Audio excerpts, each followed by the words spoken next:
Alright, how's it going everybody? Gonna do a quick installation video of a Surefire G2X tactical light, um, and and we're gonna be installing that on my Palmetto State Armory AR with a Magpul rail light mount. So this looks to be two products that they sell in one. They sell a universal light mount adapter, and which is this piece here, and they also sell a light mount that allows you to mount a light like forward. So that's two different parts, and it actually comes with the hardware. If you have a Surefire light, or I think like an Arisaka Scout light, then you can also mount those lights directly to this piece without this adapter using these two screws. So it's kind of cool that they include that, even though you're purchasing the one with this adapter. So the reason I went this route is just because I'm trying to build this AR for the cheapest amount possible, and I want everything to be made in the US. As far as I know, everything Surefire is US made, although I wasn't able to find anything on the packaging here regarding that. So this is a 600 lumen light that uses two CR123As. I got it for $50 on Midway USA.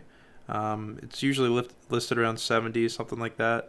And then I forget the price on this. I think it was around between 20 and $30. So we're gonna go through how to install it. Per the instructions, the first thing to do is to install the light on the mount. So the reason I have a ruler out here is because it says that this will fit, I think, between like 0.7 and 1 inch diameter lights. So if I take my ruler here, this is just under 1 inch diameter light, so it should work. We'll see. And then it says to torque this to, I think, between 12 and 15 inch-pounds. So yeah, I'm a little bit obsessive about things being made in the US. So everything on this build, the scope mount, the gun itself, everything here is made in the US. There we go.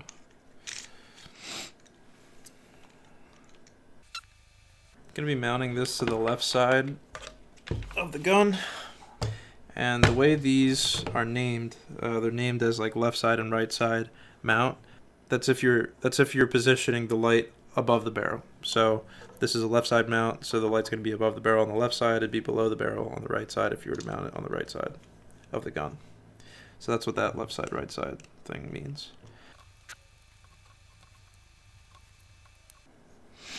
Okay, so pretty quick and easy. It's mounted on the light there. I just have it, I don't have it too tight on there yet, just because I'm not sure of how I want it positioned. Let's go ahead and loosen the rail mount. So that's pretty quick and easy. It looks like the screws here have some kind of vibration resistant coating. That little yellow stuff on there, so I'm not going to worry about using Loctite.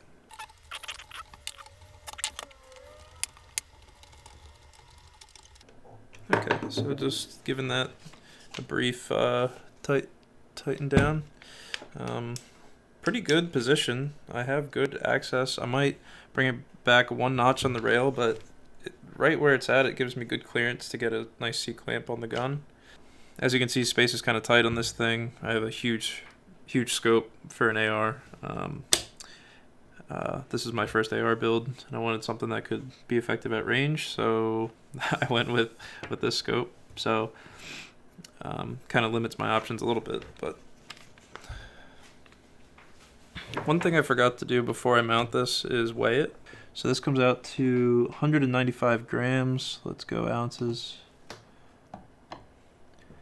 This whole setup comes out to 6.9 ounces, which I think this is actually heavier than a lot of lights run. I know if you get the Surefire Micro Scout, that's a AAA light, that thing is like 2 ounces, which is super light.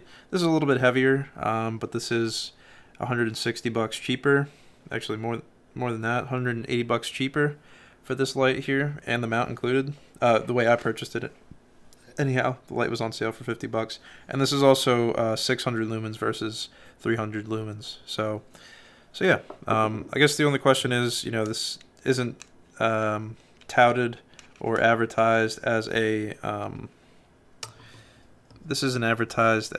weapon light on Surefire's website, so who knows how much it'll hold up to the recoil. I tend to think it'll be fine, but that's just because I'm cheap as hell and I want to build this gun for as cheap as possible. So let's see, trying that a little bit further back, see how that feels. Yeah, that's awesome. So yeah, what I have on here is just a little M-LOK rail that my buddy actually gave me. It's a 1, 2, 3, 4, 5 slot Picatinny rail. It's polymer. So that was free, but I mean, I guess if you want to factor that in, they're usually $15-20, I think, on Magpul's website. So that's what the whole setup looks like. So I've been able, and this grip down here I actually 3D printed. It's very similar to a Magpul AFG grip.